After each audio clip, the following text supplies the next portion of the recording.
ಸಿದ್ದರಾಮಯ್ಯ ಇರೋವರೆಗೂ ಮುಸ್ಲಿಮರು ಏನಾದ್ರೂ ಮಾಡ್ಕೊಳ್ಬೇಕು, ಸಿದ್ದರಾಮಯ್ಯ ನಂತರ ನಮಗೆ ಚೊಂಬೆ ಗತಿ ಇಂಥ ಸ್ಟೇಟ್ಮೆಂಟ್ ಅನ್ನು ಯಾಕೆ ಕೊಟ್ರು ಇವರು? ಕೊಪ್ಪಳದಲ್ಲಿ ಮಾಜಿ ಸಚಿವ ಇಕ್ಬಾಲ್ ಅನ್ಸಾರಿ ಅವರು ಕೊಟ್ಟಿರುವಂತಹ ಸ್ಟೇಟ್ಮೆಂಟ್ ಅದು.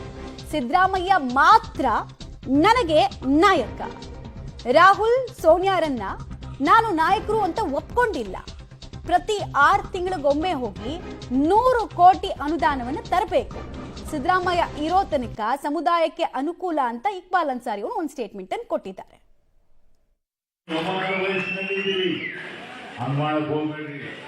ಮಾನ್ಯ ಸಿದ್ದರಾಮಯ್ಯ ಧ್ರುವಿ ಪ್ರತಿ 6 ತಿಂಗಳಿಗೆ 100 ಕೋಟಿ ರೂಪಾಯಿ ತಗೊಂಬ ಮುಸಲ್ಮಾನರಿಗೆ ಯೋಜನೆ ಕೊಡು, 100 ಕೋಟಿ ರೂಪಾಯಿ ತಗೊಂಬ ಮುಸಲ್ಮಾನರಿಗೆ ಯೋಜನೆ ಕೊಡು.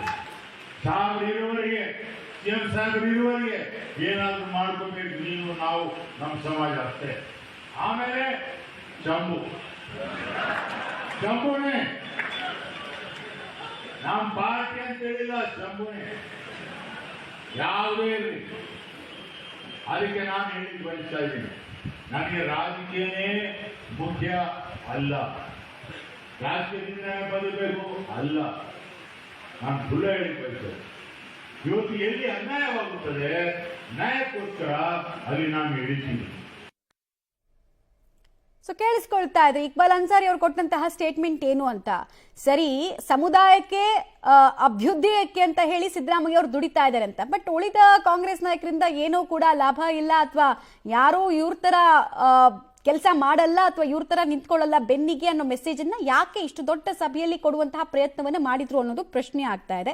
ಮತ್ತೆ ಇದು ಯಾವ ರೀತಿಯಾದಂತಹ ಸಂದೇಶ, ಈ ಮೆಸೇಜ್ ನ ಹಿಂದಿರುವಂತಹ ಉದ್ದೇಶ ಏನು, ಇದೆಲ್ಲವೂ ಕೂಡ ಪ್ರಶ್ನೆಯಾಗಿ ಉಳಿತಾ ಇದೆ. ಸಿದ್ದರಾಮಯ್ಯ ಮಾತ್ರ ನನಗೆ ನಾಯಕ, ಓಕೆ, ಈ ಸ್ಟೇಟ್ಮೆಂಟ್ ಅವರ ಬಗ್ಗೆ ಇರುವಂತಹ ಅಭಿಮಾನ ಇವರಿಗೆ ಅಂತ ಹೇಳಿ ಒಪ್ಕೊಳ್ಳೋಣ, ಬಟ್ ನೆಕ್ಸ್ಟ್ ಸ್ಟೇಟ್ಮೆಂಟ್ಗಳು ಇದಾವಲ್ಲ ಅದು ವಿಪರೀತವಾಗಿ ಚರ್ಚೆಗೆ ಗ್ರಾಸ ಆಗ್ತಾ ಇದೆ. ಸಿದ್ದರಾಮಯ್ಯ ಇರೋ ತನಕ ಮುಸ್ಲಿಮರಿಗೆ ಅನುಕೂಲ ಅಂದ್ರೆ ಏನರ್ಥ?